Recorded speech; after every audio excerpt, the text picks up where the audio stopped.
હાય friend, Gujarati cooking ચેનલમાં તમારું સ્વાગત છે. આપણે દાળ છે તુવેરની તેલવાળી એ કુકરમાં લીધી છે ને ધોઈ ગરમ પાણીમાં, અને એને આપણે 4 સીટી વગાડીશું એટલે થઈ જશે. હવે સાઈડમાં આપણે એક લોટ લીધો છે. હવે આ લોટ છે ને ભાખરીનો લેવાનો છે, નહીં કે રોટલીનો.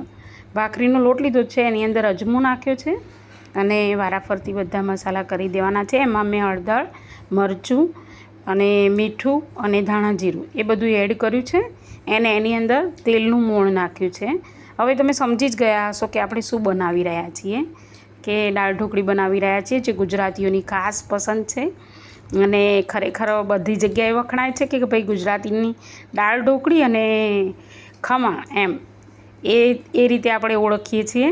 તો એનું આપણે તેલ નાખી અને સરસ મજાનું ગરમ પાણીથી લોટ બાંધી દઈશું. આ લોટમાં એટલું ધ્યાન રાખવાનું છે કે આપણે ભાખરીનો લોટ લઈએ છીએ, નહીં કે રોટલીનો ઝીણો, બરાબર છે. અને જો એ ના હોય તો રોટલીનો પણ લઈ શકો છો, અને બીજો જાડો લોટ આવે જે લાડવાનો એ પણ લઈ શકાય છે. તો એની અંદર થોડો રોટલીનો લોટ ઉમેરવો પડે. હવે લોટ બાંધ્યો અને એને સેટ થવા મૂક્યો ત્યાં સુધી આપણી દાળ બની ગઈ છે. તો હવે એમાં મસાલો કરવાનો છે. તો બહુ ધ્યાન રાખવાનું છે અહીંયા મસાલો કરવામાં. ખરેખર દાળ ઢોકળી એકદમ મસ્ત ટેસ્ટી બને છે.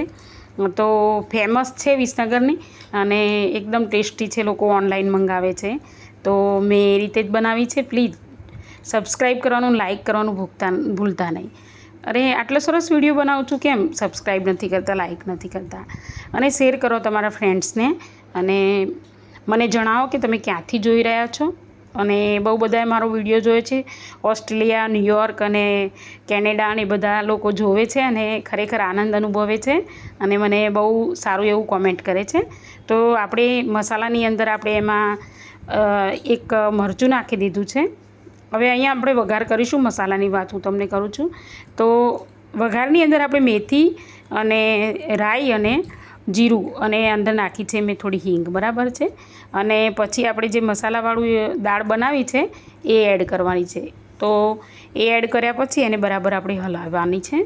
તો આ એડ કરવામાં મસાલા મેં એ કર્યા છે કે એક નાનું ટામેટું નાખ્યું છે, પછી એક છે તો મરચું એક નાખી દીધું છે ને આદુનો સમારીને એક ટુકડો નાખી દીધો છે. એનાથી લીધે બહુ મસ્ત ટેસ્ટ આવે છે. અને આ બાદિયાના પેલા ફૂલ આવે છે એ નાખ્યા છે, અને તમાલપત્ર નાખ્યા છે, અને કાચી સિંગ એ તો દાળ ઢોકળીમાં હોય તો જ ખાવાની મજા આવે.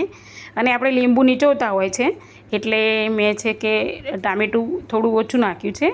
પાછળથી જોઈએ અને પાછું ફરીથી જરૂર હશે તો નાખીશું. હવે એની અંદર મરચું થોડું ઓછું હતું. હવે ગોળ નાખ્યો છે. હું અહીંયા દેશી ગોળ વાપરીએ છીએ એટલે આપણે દેશી ગોળ વાપર્યો છે. હવે જુઓ કે લોટ કેટલો મસ્ત બની ગયો છે. એના લુવા વાળી દીધા છે માપસરના. હવે આપણે એને એકદમ મસ્ત ભાખરી જેવો લોટ બાંધવાનો છે. જુઓ કેટલો સરસ આપણે પૂરીનો બાંધતા હોય એ રીતે. હવે આટલું મોટું વણી લેવાના છે. તો એમાં એક કાળજી એ રાખવાની છે કે પહેલાં બધા વણી લેવાના છે અને વણી એને સાઈડમાં મૂકી દેવાની. એક વણી અને પછી એને કાપીને નથી નાખવાનું, નહીંતર બધું ચડશે નહીં. અને જો એ વણે ને ત્યાં સુધીમાં દાળ આપણી મસ્ત મજાની ઉકળી અને કેટલી સરસ ટેસ્ટથી તૈયાર થઈ ગઈ છે. તમે જોઈ શકો છો કેટલી મસ્ત દાળ બની ગઈ છે. ખરેખર એનો ટેસ્ટ બી બહુ જ મસ્ત આવે છે. તમે ચોક્કસ બનાવજો. હવે આ દાળ ઉકળી ગઈ છે. હવે આપણે રોટલા પણ વણાઈ ગયા છે, એટલે કે ભાખરીના. હવે આપણે એના પીસ કરવાના છે. હવે પીસની અંદર છે ને મેં ચોરસ જ પીસ કર્યા છે. સમજો કે ત્રિકોણ જેવો નથી આપ્યો એનો શેપ, કેમ કે એને ત્રિકોણ જેવો શેક આપવા જઈએ ને એટલે એના અણી આવે છે ને એ તૂટી જાય છે. એના લીધે દાળ ઢોકળીમાં શું થાય છે, થોડી જાડી બની જાય. તો વધારે સારું છે કે તમે ચોરસ ટુકડા કરો, પછી તમારી મરજી. તો આ રીતે આપણે બધી ભાખરી કાપી અને પછી એના પીસ છે ને એ વારાફરતી ફટાફટ એડ કરવાના છે. એટલે બધા પીસ જોડે નખાઈ જશે ને એટલે દાળ ઢોકળી ચડવામાં વાર નહીં લાગે.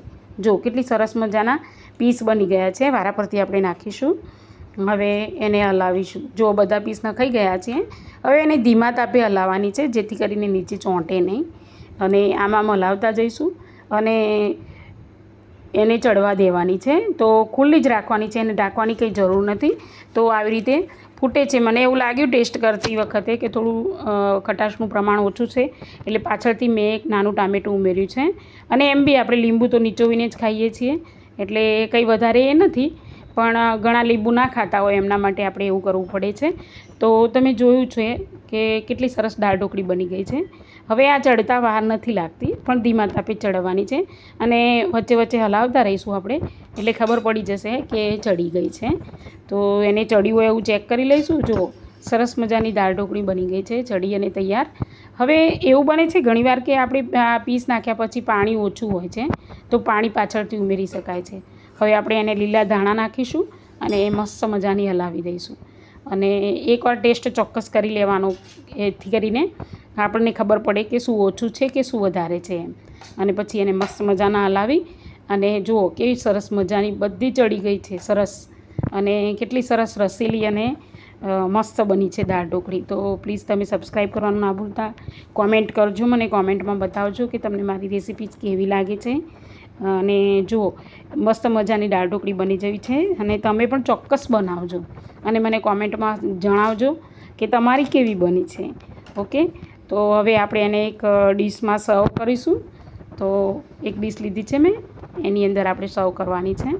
તો મસ્ત મજાની ચડી ગઈ છે. બધાને રવિવારે દાળ ઢોકળી ખરેખર બહુ જ ભાવતી હોય છે અને ફેમસ હોય છે આપણા ગુજરાતીઓની. તો આ રીતે આપણે હવે એને સર્વ કરી દઈશું, પ્લેટિંગ કરીશું.